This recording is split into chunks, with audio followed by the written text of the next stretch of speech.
Hello again, everybody, and welcome to Warrior Fast Break here on HBC TV 25. I'm Justin Barrientos. Thank you for joining us today, and we are brought to you by Russell and Associates. First off, we'll talk Warrior men's basketball with head coach Todd Eisner.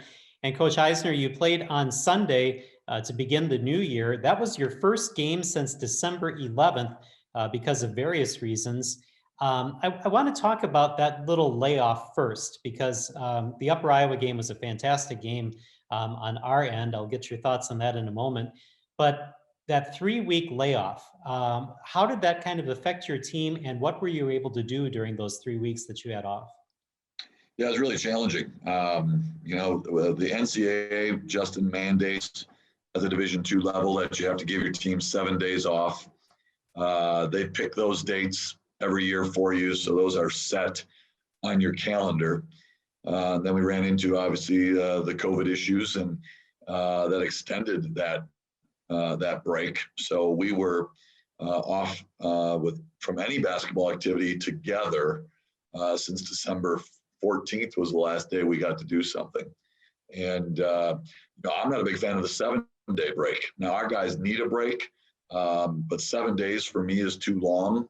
We certainly expect our guys and know that our guys are doing things while they're home in terms of exercise, in terms of getting in a gym, lifting, so on and so forth. But it's not like a college practice. And so we always see some regression in our game when we get back together every year after that 7-day break. And now we had to get back together after about a 15-day break. And so it was an interesting couple of days to get ready for Upper Iowa. There's no doubt about it. And anytime you don't play a game for 3 weeks, you're not quite sure what to expect. And overall, really pleased with the effort our guys put in. We didn't play the prettiest basketball on the offensive end, but we certainly had great effort and great toughness on the defensive end. Yeah, and we should mention Upper Iowa came into the game number 13 in the country as well. So that was another big thing. So now you've knocked off 2 top 20 teams in Division II this season, beating Minnesota State Mankato earlier this year, who is number 17. What kind of spark does that give your team to know that you can play and compete and win against the top teams in the country? Well, I think, what we're finding out, Justin, is that, we have to play a certain way every day. And we have to do it for long, extended periods, of time throughout that game, that specific game. And when we don't, we have some limitations. And we haven't scored the ball very easily here. Really, the 2 games before Christmas and yesterday. And so we've got to know that defense right now is going to be our calling card, and we've got to put ourselves in a position to play with a great toughness level, be really connected, make possessions really difficult, and try to limit teams to 1 shot. And, we've done that for the most part. We end up with a lull here and a lull there, and we had a little lull towards the end of the first half and beginning of the second half yesterday. But, so that's I think it's showing what our potential is, but we have very little margin for error. I don't think we're ever going to play, okay or average and probably win in our league. But if we play at a high level on the defensive end for long periods of time and clean up some things offensively, I think we have a chance to do some good things in our league. All right, let's talk specifically about that Upper Iowa game on Sunday and talk about a couple of players. I mean, we talk about Devon and Luke Martins all the time, but really they were the 2 players that really helped you get to victory against Upper Iowa. Talk about their performances on Sunday because they were spectacular. Yeah, I think, they come to work every day, and they got a great toughness level to them.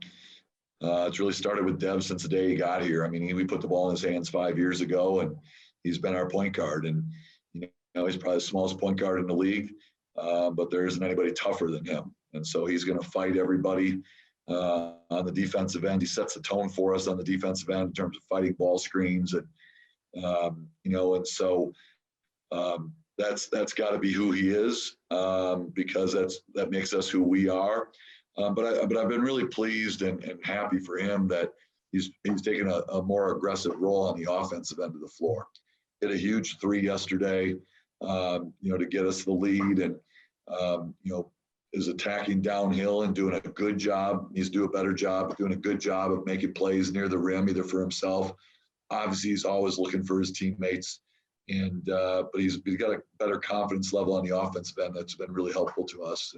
And then Luke's just a warrior. I mean, he's a 6'4" power forward. I mean, whatever you want to call him. I mean, I wouldn't call him a power forward, but he's 6'4", and that's the spot that he guards. He's usually undersized, but it doesn't bother him in the least. He's going to fight you. He's rebounding at a really high level for us. Had 14 yesterday, and really did a great job early in the game in the first half of cleaning up the defensive glass for us. And and he's been scoring at a good level for us too. So those two do a great job of just kind of feeding into our identity on a daily basis, and we need that from them each day. From those of us who are kind of outsiders, when we saw Luke Martins have that kind of behind the back layup on the basket late in the game against Upper Iowa, that seemed to be a big spark that showed you guys that, hey, you can come back from the deficit that Upper Iowa had you in the second half.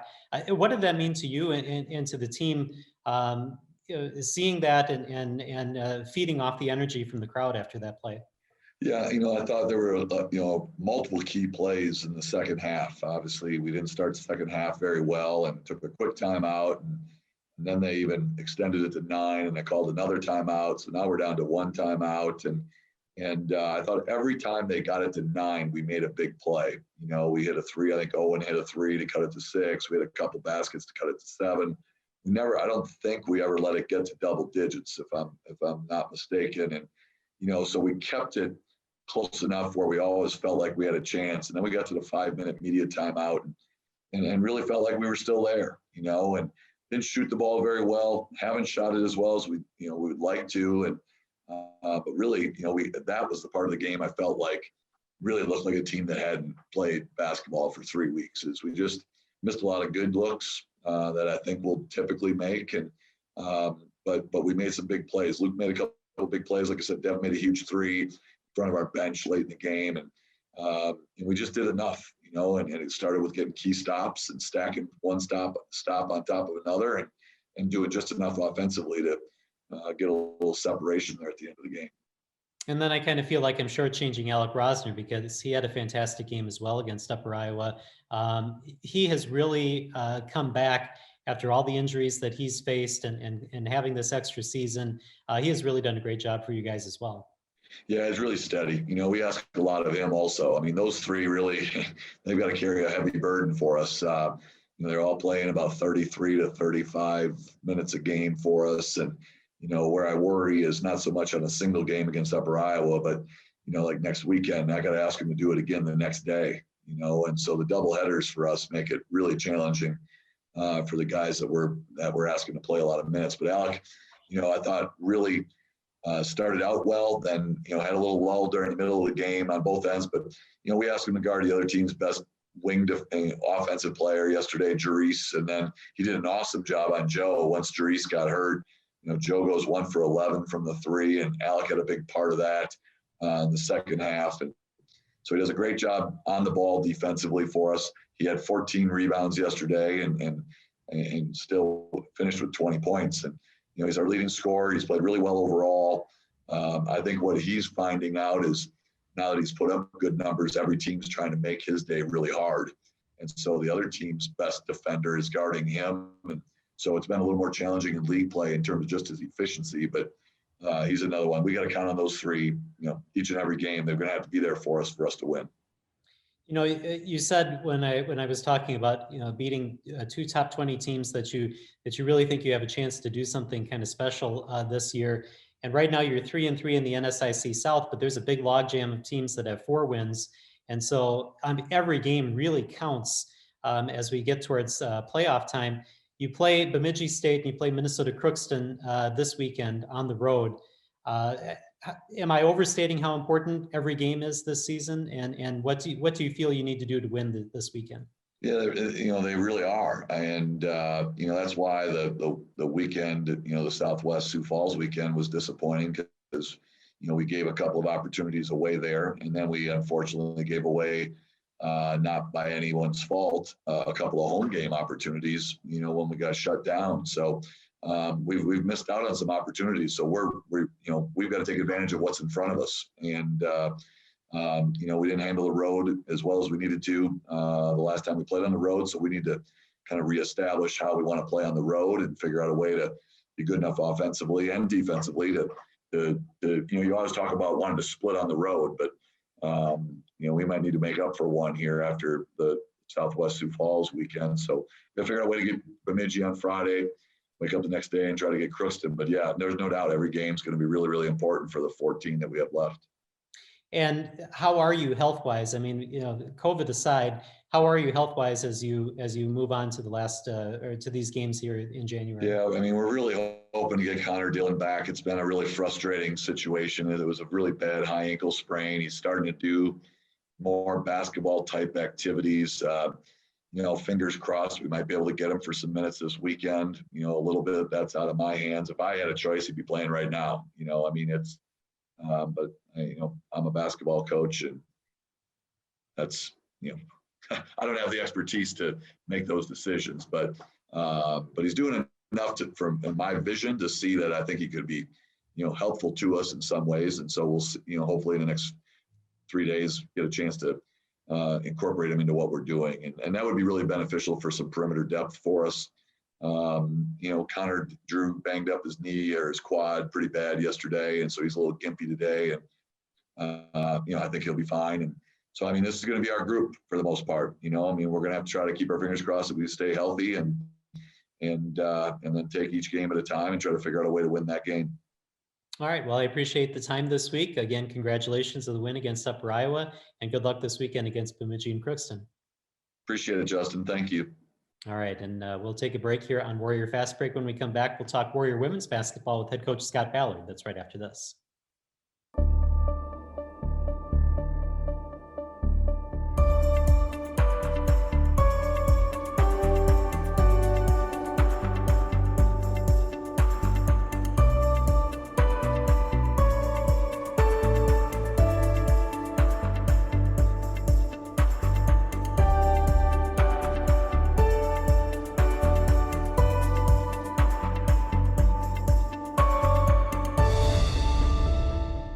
And time now to turn our focus to Warrior women's basketball with head coach Scott Ballard. And Coach Ballard, a win for you on Sunday night. Well, I thought defensively and rebounding wise, we were very solid. I thought our game plan and adjustments we made on how to defend their two leading scorers was very effective. But offensively, I thought we were very loose with the ball, made a lot of poor decisions, and honestly wasted. I charted it last night. We had like 24 possessions that we just literally wasted, either with turnovers or forced shots or not executing. And it was everyone in every part of the game. Our transition in the first quarter, we made wrong decisions on where to go with the ball. We did not set good screens in our motion offense or our out of bounds plays. We rushed through things. It was frustrating because we were not playing well together offensively, and as a result, it kept the game close, which anything could happen. They're going to get somebody, and we had a close game with them the first time we played, and then of course this time we didn't have the Fetch with the broken hand or Ava, so we were a little short-handed compared to the first meeting, but we changed defenses a lot the first three quarters with zone and man, and in our man defense, our main objective was to go under a lot of their ball screen stuff out front in the middle of the floor to try to stop dribble penetration from Hawk and Musgrave. And it worked for the most part. We kept them in front of us and made them shoot a poor percentage. Really where we won the game was rebounding and getting to the free throw line in the fourth quarter, which kind of happened the first time we played them too. But Emily Keake probably saved us in last night's game. She struggled with finishing a lot of drives, before Christmas break, and then for her to come back last night and do a good job of finishing. She basically carried us. First half, Caitlyn Riley was in foul trouble and only played 6 minutes, but she was able to play a good portion of the second half and hit some shots. Our post play, Emma,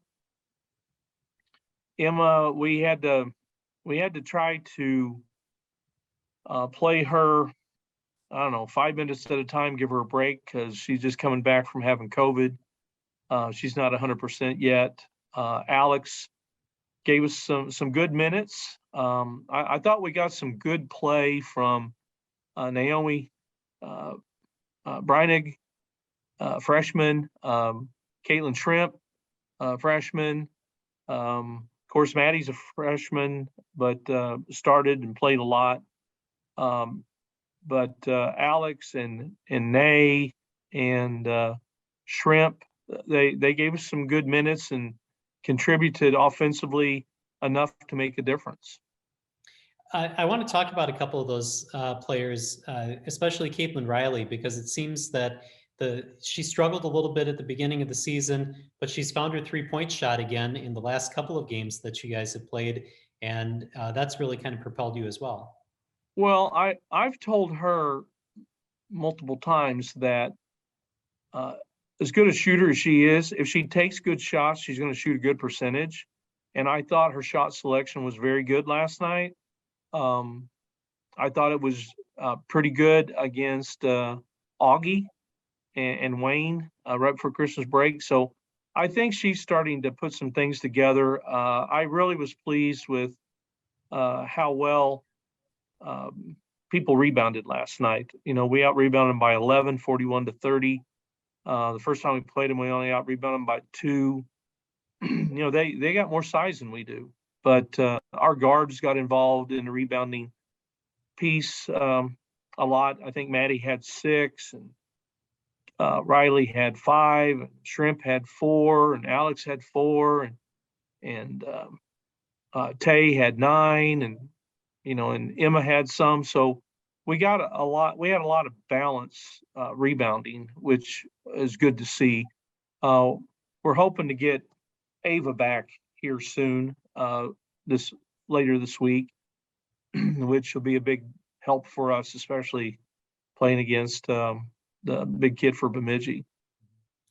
You talked a little bit about Taylor Hustad and rebounding. Are the other teams really focusing in on her to kind of take away her scoring? Is that well, they're trying to take away. They're trying to gang up on her when she gets close to the basket. She's not a real confident in her outside game, so she wants to get to the rim, and that's not. I mean, it's going to happen on a regular basis. We talked about it today, and but what she's got to do is she's got to make sure that limitations that some teams give her with regards to scoring opportunities, she's going to have to be a passer, and she's going to have to make good decisions so that we still are getting good shots, even though it may not be her that's taking it. If they're going to gang up on her, then somebody else is going to be open. I feel like our 3-point shooting has started to improve the last 3 or 4 games, which we struggled mightily from 3-point land probably the first 8 games of the year. But that would help free her up if we can get some more balanced scoring from the perimeter. Maddie's had some good games, but we're still looking. We're still a work in progress. We're still looking for consistency. But I felt good about our defense and rebounding last night. Offensively, I felt like that we just were rushing into a lot of bad decisions and mistakes. They're easy to fix. You got to be aware of it. You got to make some adjustments, and that's what we're going to work on this week. All right. Coming up this week, you kind of mentioned it. You have Bemidji State on Friday and Minnesota Crookston on Saturday. And Bemidji 7-5. Minnesota Crookston has struggled a little bit at 1-13. You talked about Bemidji State has some bigger players that might cause you a little bit of trouble. Tell us a little bit about how you think you match up against those two teams this weekend. Well, what's kind of odd is that the next 4 weekends we're going to be playing teams from the North Division, and we've only seen one of them last year. That was Duluth in our first game of the year. So there's 7 of those teams that we haven't seen for 2 years. A lot of them have some of the same people back with some additions, but it's always, you don't know those teams as well as the teams in your own division because you don't see them as often. But Bemidji, they had one of their best seasons in a long time last year, and they got all those kids back. They've got 2 or 3 seniors that are, fifth-year seniors, just like ours. So they've got a lot of experience and several kids that can score, and they're tough competitors. And they have a big inside kid that is actually shooting some threes now, but she's an all-conference player, and so there'll be a challenge. They've and then Crookston, their record isn't very good, but they've had a lot of close games. They lost by 1 point to Mary before the break. They lost to Bemidji the first time they played by 6 points, 86-80. That was at Crookston. They're good enough. They're good enough on a given night. So we right now we're just trying to focus on being the best version of ourselves offensively compared to last night, and then defensively try to continue to defend well and give ourselves a chance to win. You said that some of the mistakes that you've seen in the last couple of games are easy to fix. Tell us a little bit about what practice looks like this week to try to fix some of those mistakes to get ready for this weekend. Well, every team gives you a different kind of a matchup. Every team plays their man-to-man defense in different ways. Everybody has a game plan where they're trying to take something away from you. That is a strength. But just I think developing balance and an inside-outside game is real important to our team. We don't have one person that you can count on 20 points and 10 rebounds a night. We have to win by committee, and when you're playing a lot of people and you have a lot of young people that are in the mix, inconsistency is part of the growing pains you go through. So you don't win every game or beat every team the same way. You have to learn how to make adjustments and adapt and continue to, improve on things that have been weaknesses, so that you're harder to guard. But for us, we need to try to get in transition more often than we have to this point. We need to try to get to the free throw line more than we have to this point. I think we're the 3rd best free throw shooting team in the league, but we've shot the fewest free throws.